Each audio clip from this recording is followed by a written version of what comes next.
Assalamualaikum warahmatullahi wabarakatuh. Perkenalkan, nama saya Indah Agustin Sundusia, angkatan 17 dari Universitas Dinamika Surabaya, jurusan manajemen. Di sini saya akan mempresentasikan tentang gagal Tesco menyerah di Amerika Serikat. Di sini kita akan membahas beberapa.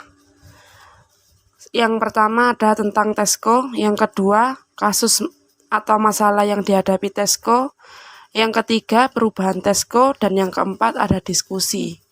Yang pertama tentang Tesco. Tesco PLC adalah British multinasional bahan makanan dan pengecer barang umum yang berkantor pusat di Welwyn Garden City di Inggris, termasuk pengecer terbesar ketiga di dunia, serta memiliki toko di 5 negara di seluruh Eropa, dan merupakan pemimpin pasar bahan makanan di Inggris, atau di mana ia memiliki pangsa pasar sekitar 28,4%. Tesco didirikan pada tahun 1919 oleh Jack Cohen sebagai kelompok kios pasar di Hackney, London, dan toko Tesco pertama dibuka pada tahun 1931 di Brandwatch, Barnet. Bisnisnya berkembang pesat, dan pada tahun 1939 ia memiliki lebih dari 100 toko Tesco di seluruh negeri. Tesco telah berkembang secara global sejak awal 1990-an dengan operasi di 11 negara lain yang ada di dunia. Yang kedua, kasus atau masalah yang dihadapi oleh Tesco. Di sini ada problem di mana Tesco tertinggal di belakang raksasa retail Walmart dan Carrefour dalam hal kehadiran global.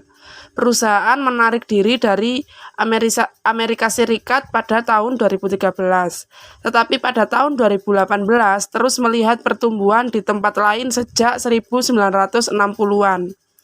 Tesco telah melakukan diversifikasi ke bidang-bidang seperti retail buku, pakaian elektronik, furniture, mainan, bensin, perangkat lunak, layanan keuangan, telekomunikasi, dan layanan internet. Dan pada tahun 1990-an, Tesco memposisikan dirinya dari menjadi pengecer berbiaya rendah bervolume tinggi, mencoba menarik berbagai kelompok sosial dengan kisaran Tesco Value berbiaya rendah atau diluncurkan pada tahun 1993, dan kisaran Tesco Finesse Premium. Contohnya adalah Tesco dioperasikan hampir 200 supermarket fresh and easy di Amerika Serikat. Toko pertama dibuka pada bulan November tahun 2007. Ketika lingkungan ekonomi memburuk, Tesco terpaksa menyesuaikan strategi untuk menarik bagi yang sadar anggaran pembeli. Tesco menggunakan gerakan pro harga yang agresif, namun pada awal tahun 2013 para eksekutif memutuskan untuk menutup operasi setelah kerugian sebesar 1,6 dolar miliar. Yang ketiga, perubahan strategi Tesco. Tesco berhasil menembus pasar yang terbukti sulit bagi Walmart dan Carrefour. Misalnya, Tesco memasuki Korea Selatan pada tahun 1999, mengoperasikan hypermarket nilai toko Home Plus yang dikenal lebih dari sekedar belanja, atau toko yang memiliki kedai kopi dan restoran. Pada tahun 2008-an, Tesco mengeksekusi elan jaringan lokal dengan 36 toko. Saat ini Tesco memiliki lebih dari 300 toko di Korea Selatan. Penjualan tahunan sebesar 6 miliar dolar, menjadikan Korea Tesco yang paling sukses di dunia masuk pasar sampai saat ini. Contohnya, Tesco juga telah sukses di Jepang meskipun dalam skala yang lebih terbatas sebelum memasuki pasar, dan sebuah tim dikirim untuk hidup dengan konsumen Jepang, menemani mereka dalam perjalanan belanja dan mengamati kebiasaan persiapan makanan mereka. Di Jepang, Tesco mengetahui bahwa beberapa ibu rumah tangga berbelanja dengan sepeda dan berbelanja setiap hari. Mereka mengunjungi 6 atau 7 toko untuk mencari penawaran. Bersenjata dengan wawasan ini, Tesco mengakuisisi Situ Network, diskon kecil, rantai toko serba ada dengan toko-toko di Tokyo. Memperlengkapi operasi global, CEO baru Philip Sarke berniat pada peningkatan operasi.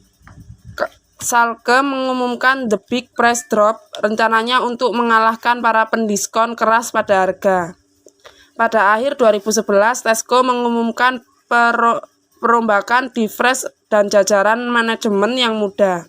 Langkah itu datang sebagai toko Fresh and Easy pertama dibuka di pusat Los Angeles. Tesco juga memperkenalkan Friends of Fresh and Easy, kartu loyalitas baru berdasarkan Club Card, perusahaan yang sangat dihormati. Lebih banyak perubahan yang terjadi di operasi global. Pada tahun 2012, setelah kerugian 1 miliar atau sampai dengan 1,6 miliar, Philip Sarke mengumumkan bahwa dia menutup bisnis Tesco di Amerika Serikat. Kemudian pada bulan Oktober 2014, Sarke digantikan oleh Dave Lewis yang telah menghabiskan seluruh waktu karirnya di Unilever, terakhir sebagai kepala produk pribadi satuan. Tesco adalah salah satu pelanggan utamanya, meskipun banyak di industri memuji Lewis karena memimpin periode pertumbuhan berkelanjutan di Unilever. Beberapa mempertanyakan apakah dia kurang berpengalaman di retail akan menjadi kewajibannya.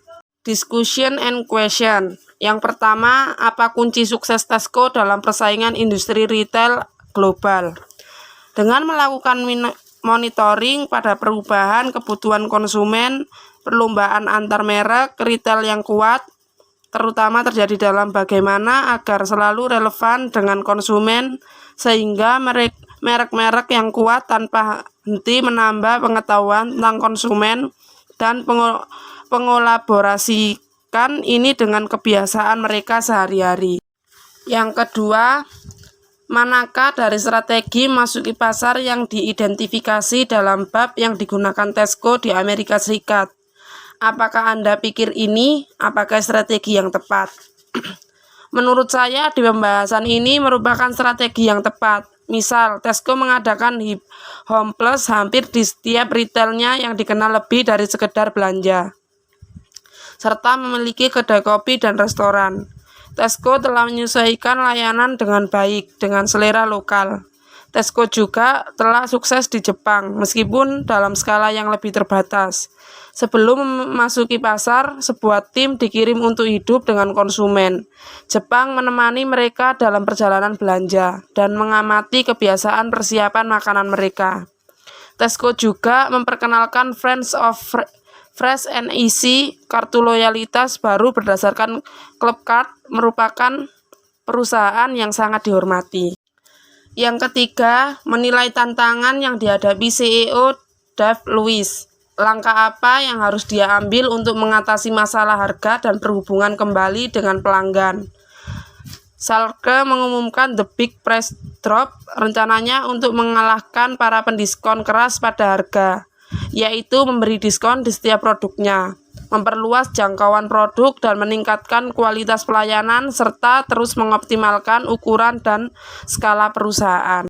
Sekian presentasi dari saya, Indah Agustin Hunusia. Bila ada salah kata atau kurang jelasnya presentasi saya, mohon dimaafkan. Wassalamualaikum warahmatullahi wabarakatuh.